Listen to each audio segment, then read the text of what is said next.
की युवा आबादी दुनिया की सबसे बड़ी ताकत मानी जाती है, लेकिन जब बात रोजगार की आती है तो ये ताकत बोझ बन जाती है। 2014 में सत्ता में आने के बाद प्रधानमंत्री नरेंद्र मोदी ने हर साल 2 करोड़ नौकरियों का वादा किया था। आज 11 साल बाद भी बेरोजगारी चरम पर है और उस वादे को पूरा करने की दिशा में शुरू की गई प्रमुख योजनाओं में से एक प्रधानमंत्री कौशल विकास योजना अब गंभीर सवालों के घेरे में है। हाल ही में कैग की रिपोर्ट नंबर 20 2025 ने इस योजना की गहरी कमियों को उजागर किया है। 2015 से 2022 तक चले 3 चरणों का कुल बजट लगभग 14,450 करोड़ रुपए था। इसमें से 10,194 करोड़ रिलीज हुए और 9,261 करोड़ खर्च किए गए।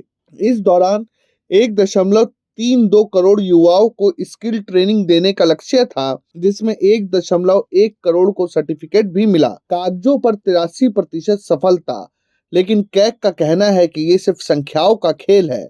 असल में रणनीति का अभाव, मार्केट की जरूरत से मेल ना खाने वाले कोर्स, फर्जीवाड़े और नौकरियों का अभाव ये योजना की असली तस्वीर है। सीएजी की सबसे बड़ी आलोचना है लंबी अवधि की प्लानिंग की कमी। योजनाओं को स्थायी बनाना था, लेकिन इसे फेज में चलाया गया। हर फेज के अलग नियम। नेशनल स्किल डेवलपमेंट पॉलिसी के अनुसार 60% training 5 high demand sectors constructions, logistics, beauty and wellness, furniture and fittings तथा टूरिज्म में होनी चाहिए थी, लेकिन वास्तव में सिर्फ 22.7% हुई।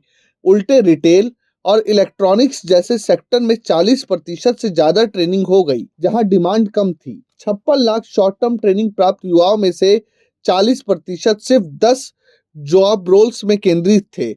आसान कोर्स चलाए गए, जरूरत के नहीं। सबसे दर्दनाक है प्लेसमेंट का हाल। योजनाओं का मुख्य उद्देश्य रोजगार था, लेकिन इन 56 लाख में से सिर्फ 41% को नौकरी मिली, यानी करीब 33 लाख युवा खाली हाथ। कुछ राज्यों में फर्जी प्लेसमेंट दस्तावेज जमा किए गए, योजना उन तक पहुंची ही नहीं जिनके लिए बनी थी, जैसे बेरोजगार युवा या ड्रॉप आउट उम्मीदवारों का सत्यापन नहीं हुआ। डेटा में भयंकर गड़बड़ियां, 87,000 मोबाइल नंबर फर्जी, जैसे 10 बार 1 या बैंक अकाउंट में 111 की संख्या 1 2 3 4 5 6 जैसे एंट्री मिली। 94% से ज्यादा रिकॉर्ड्स में बैंक खाते की वैध जानकारी नहीं थी।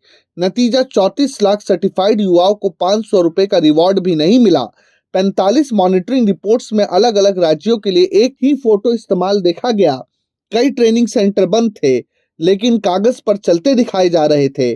सरकार ने कैग को जवाब दिया है कि शुरुआती कमियां थी, अब PMKVY 4.0 में सुधार होगा। eKYC, फेस ऑथेंटिकेशन, जियो टैग्ड अटेंडेंस आदि लागू होगा, लेकिन सवाल ये है कि पहले 11 साल क्यों गंवाए गए। Bureau report, प्रजाहित।